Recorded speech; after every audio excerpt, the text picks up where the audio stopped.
আশা করি আপনারা ভালো আছেন, আমিও ভালো আছি।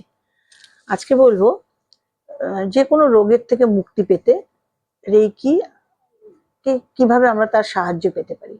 প্রথমে বলি যে এমন অনেক রোগ আছে যেটা কখনোই শুধুমাত্র রেইকি দিয়ে সারে না, বা ডক্টরের পরামর্শ অবশ্যই নিতে হয়, চিকিৎসা করতে হয়, না হলে আর এত হসপিটাল ইত্যাদি থাকতো না। কিন্তু রেইকি যদি কোনো মানুষ সুস্থ হয়ে ওঠেন বা আধা সুস্থ হন, তখন যদি পাশাপাশি রেইকি করা যায়, তখন দেখা যায় রেইকিতে যথেষ্টভাবে ভালো কাজ হয়। এবং এমনও অনেক রোগ আছে যেগুলো কোনো হঠাৎ করে কোনো ব্যথা হলো বা কি, সেগুলো কিন্তু রেইকিতে সেরেও যায়। কি হয়তো জানেন না যে শুধুমাত্র ওষুধ খেলেই সব রোগ সম্পূর্ণ সেরে যায় না। আবার অনেক রোগী সারতে অনেক কিছুই দরকার লাগে। আমাদের শরীরের পাশাপাশি মনও সুস্থ থাকা খুব জরুরি। আর এখানেই রেইকি একটি পরিপূরক অনুশীলন হিসেবে অনেকের কাছে উপকারী বলে বিবেচিত হয়। এবার রেইকি কোনো ম্যাজিক নয়, কোনো কুসংস্কারও নয়। এটি একটি জাপানি শক্তিভিত্তিক আধ্যাত্মিক অনুশীলন, যার উদ্দেশ্য শরীর মনকে শিথিল করা এবং মানসিক ভারসাম্য বজায় রাখতে সাহায্য করা। অনেক মানুষ মনে করেন মানসিক চাপ কমলে শরীরের স্বাভাবিক নিরাময় প্রক্রিয়াও ভালোভাবে কাজ করতে পারে।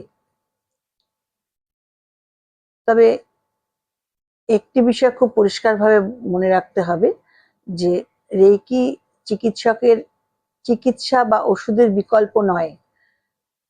আপনি যদি কোনো রোগে ভুগে থাকেন, তাহলে অবশ্যই চিকিৎসকের পরামর্শ এবং নির্ধারিত চিকিৎসা চালিয়ে যেতে হবে। রেইকি চাইলে তার পাশাপাশি একটি পরিপূরক অনুশীলন হিসেবে করা যেতে পারে। রেইকি করার সময় অনেকেই আক্রান্ত স্থানে বা পুরো শরীরে হাত রেখে শান্তভাবে কিছুক্ষণ সময় দেন।